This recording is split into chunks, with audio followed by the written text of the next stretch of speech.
Here's how to not be a douchebag as an Amazon seller. Hi, my name is Dan. I've been selling on Amazon for 10 years, doing retail arbitrage, online arbitrage a little bit, and a little bit of wholesale. And one very controversial topic, and I'm going to get into some other ways that you can not be a douchebag and actually be a good person and attract people to want to work with you. But one very controversial topic between Amazon sellers is this. And I was talking to a good friend of mine who's an Amazon seller who does very well about this, and we had differing views. When you go to get ungated with a product, when you, for example, New Balance or whatever, like let's say you go to Kohl's.com and you buy 10 pairs of New Balance socks to get that magical invoice from Kohl's that you then want to submit to Amazon to get ungated for New Balance or for clothing. Make sure that you do not return those 10 socks or that you do not cancel the order before they have shipped. You know, once you've gotten the confirmation order or whatever it is. Don't do that. It's tempting because let's say it costs you $100 to get those 10 pairs of socks, or maybe a little bit more. And you're like, well, I don't really actually want to lose that money. I'd rather just get this invoice. But it's the big deal. I'm going to spend hundreds or even thousands of dollars with Kohl's or whatever retailer after I do this purchase and then cancel it. So what's the big deal? You're not being honest. That's the big deal. Kohl's or whatever retailer is selling you that product under the understanding that you're going to buy it and use it. And that's what you should do. You should buy the product and then use it to get ungated and then sell the product. That's it. You get your first couple sales or you just get more sales, like you sell through the product. That's how it's supposed to work. Because if you are placing an order for 10 units, by the way, we're in the beautiful city of Chicago. If you're placing an order for 10 units and then canceling, guess what? It doesn't matter how much money you spend after that. Those websites, those retailers are going to start to notice those purchases in the algorithm, and they're going to start to flag that.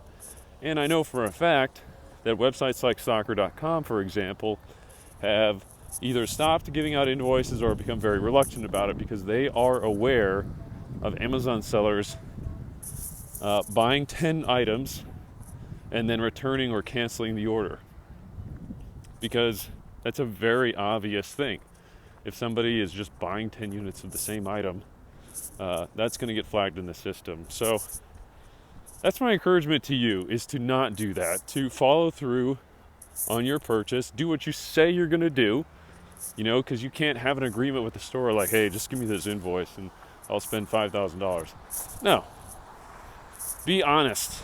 Part of the reason why people like to work with me one-on-one or be a part of anything that I do is I'm honest with people, even to the degree that some people it wouldn't make sense, you know. But I'll give you an example of when it does counterintuitively. I've got about 200,000 followers on TikTok, and like 175,000 of those came from one video.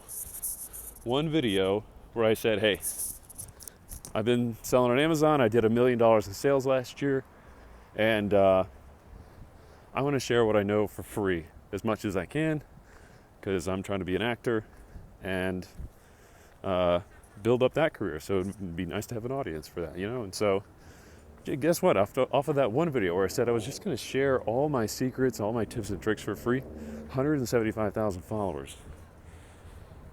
And if you can maintain honesty, if you can be forthright with people, another good example is I'll often go into stores to do retail arbitrage. I have this whole script that I walk people through in my one-on-ones of how to approach that. But I'm always honest with the management. And guess what? I've done over $1 million a year in revenue with retail arbitrage. I don't necessarily explicitly say, hey, I'm an Amazon seller, but if they do ask directly, I always answer directly. And they appreciate that. And even there have been times when I've been told to leave. You know, we don't allow that here.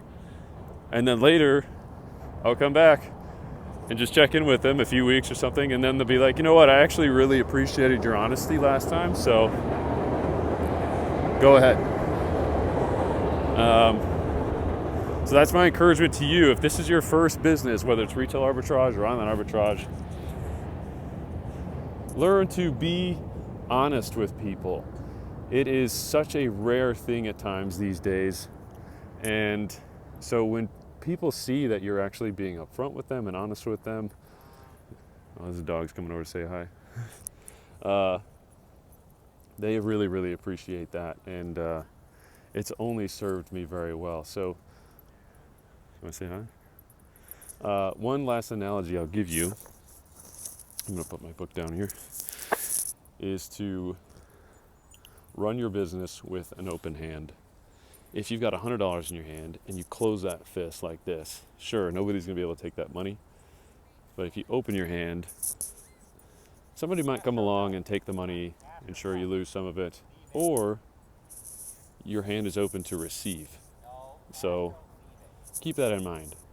Sometimes I'll share things on social media or with clients or whatever that I'm like almost uncomfortable about, but it always pays me back. So always be honest, don't lie, and be a giver. Live with an open hand. See you in the next video.